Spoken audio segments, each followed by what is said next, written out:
sterility had grown upon him. His one hope of success was that nearer the mountains he might find white men or Indians. He no longer used his compass, but guided himself by a cluster of three gigantic peaks. One of these was taller than the other two. As he journeyed, his eyes were always returning to it. It fascinated him, impinged itself upon him as the watcher of 1,000,000 years, guarding the valley. He began to think of it as the watcher.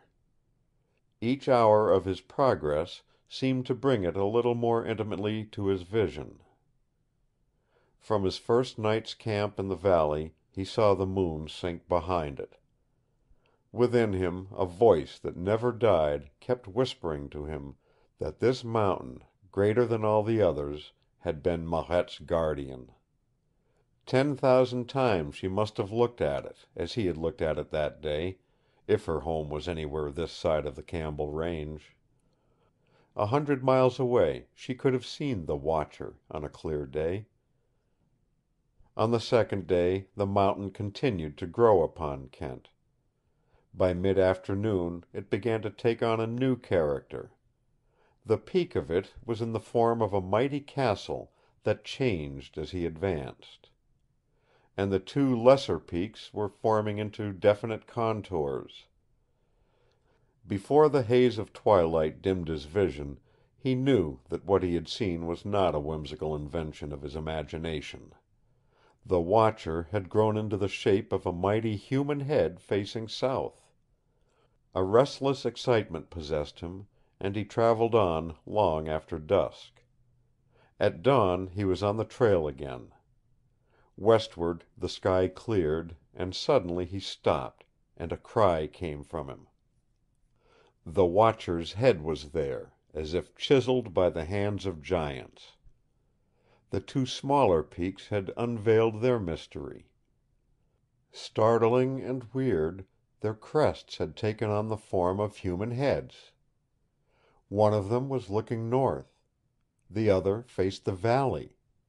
And Kent, his heart pounding, cried to himself, "The Silent Men!" He did not hear himself, but the thought itself was a tumultuous thing within him. It came upon him like an inundation, a sudden and thrilling inspiration backed by the forces of a visual truth. The Valley of Silent Men.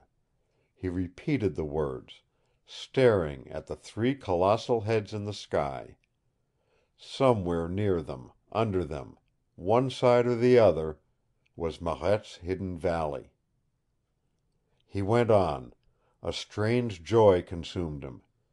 In it, at times, his grief was obliterated, and it seemed to him in these moments that Marette must surely be at the valley to greet him when he came to it.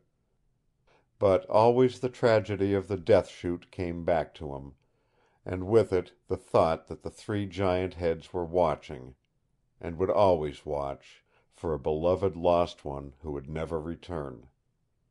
As the sun went down that day, the face bowed to the valley seemed alive with the fire of a living question sent directly to Kent. "Where is she?" it asked. "Where is she?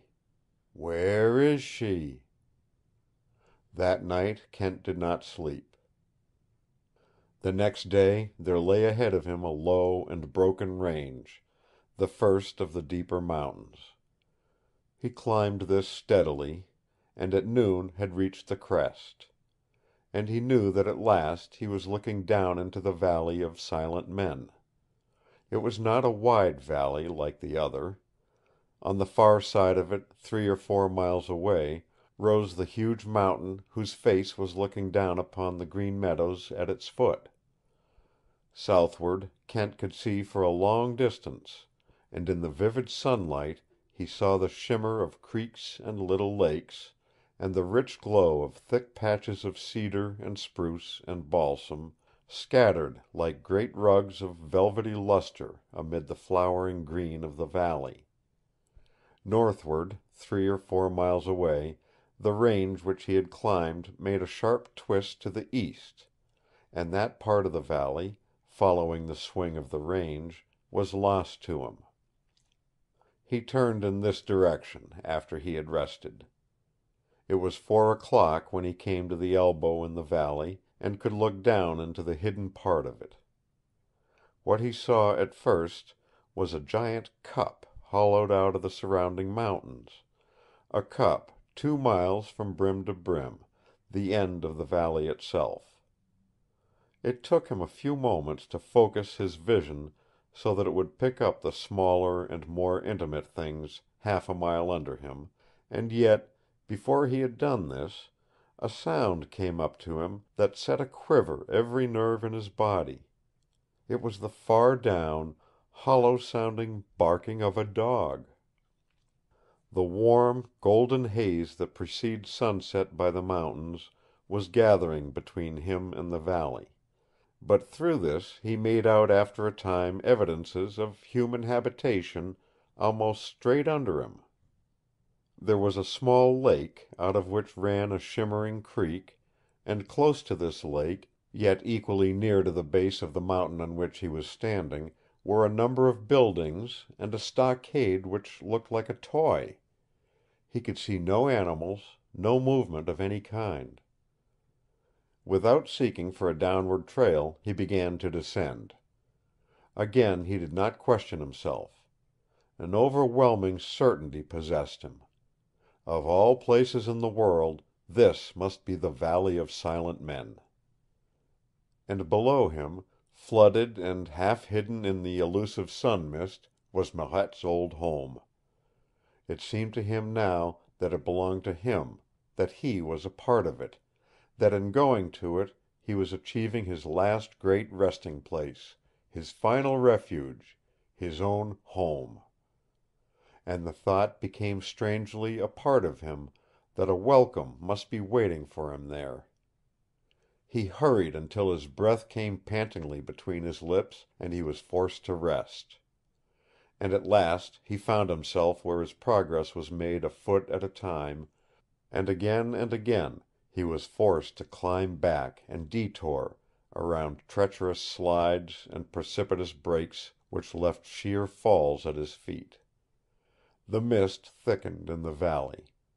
The sun sank behind the western peaks, and swiftly after that the gloom of twilight deepened.